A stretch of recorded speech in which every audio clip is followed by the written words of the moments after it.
Потонаа сите лаги на Артан Груби и Димитар Ковачевски за странски експерти при надзорот на градбата на коридорите 8 и 10Д. ИРД е само носител на конзорциумот на хартија, а најголемиот дел од парите одат кај Electra Solution, која вади лиценца во сред јавен повик, и Евроконсалтинг на бараниот со меѓународна потерница за криминал Бранимир Димитриевиќ.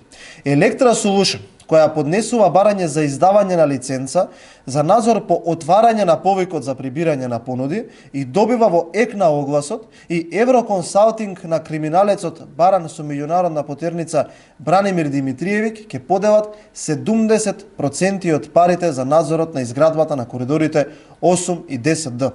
Толку од меѓународните експерти на Груби и Ковачевски. Уште пофрапантно е што Electra Solution не само што нема искуство во вршење на надзор, туку дејност во која има искуство и во која работела порано е, верувале или не, производство на долна облека. Да, добро слушате, фирма со искуство во производство на долна облека ќе го врши надзорот на изградбата на коридорите 8 и 10Д. Уште потрагично е што истава оваа фирма своето учество во тендерот го брани со тоа што била контактирана од меѓународни компании да учествуваат заедно на тендерот. Кои меѓународни компании ќе бараат фирма која се занимавала со производство на долна облека за учество на најголемиот тендер за надзор во Македонија? И како ја барале таа компанија која нема лиценца, а не барале фирми со децениско искуство?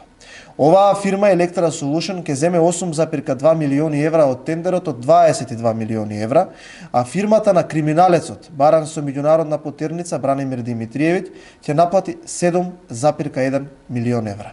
Вкупно овие две македонски фирми ќе наплатат 70% од сумата предвидена за надзорот. Останатите 30%, 4,1 милиони одат кај ИРД од Италија, додека услугите на локалната канцеларија на ИРД во Скопје ќе чинат околу 2,4 милиони евра. Носител на конзорциумот, ИРД, ќе наплати помалку пари од фирмата со искуство во производство на долна облека и фирмата на криминалецот баран со меѓународна потерница. Кинеската Ептиса од овој тендер ќе наплати само 400.000 евра, па се поставува прашањето зошто истите се дел од конзорциумот или имаат за цел само да вршат увид на техниката и технологијата на американската Бехтел. Почитувани, вкупно само 5 лица ангажирани од фирмите се странци, и тоа адвокат од Хрватска, 20 инженери од Србија и 1 од Црна Гора, како и директорот на ИРД кој го потпишал договорот. Толку од странци. И најголемиот дел од нив се ангажирани за преговарање, а не за надзор, зашто ќе наплатат 300.000 евра поединечно, додека директорот на ИРД ќе наплати како хонорар 1,3 милиони евра. Напумпаните 22 милиони евра ќе се трошат на тешки награди и хонорари, а не на реални работи. Никакви меѓународни експерти не се во игра, туку шема која смрди на корупција. Ги повикуваме јавното обвинителство додека не е доцна, додека Груби и Ковачевски во целост не ја посрамотиле Република Македонија, да отворат истрага и да побараат прекин на работата на надзорот. Секое неделување или задоцнето делување ја чини државата пари и образ. Ви благодарам.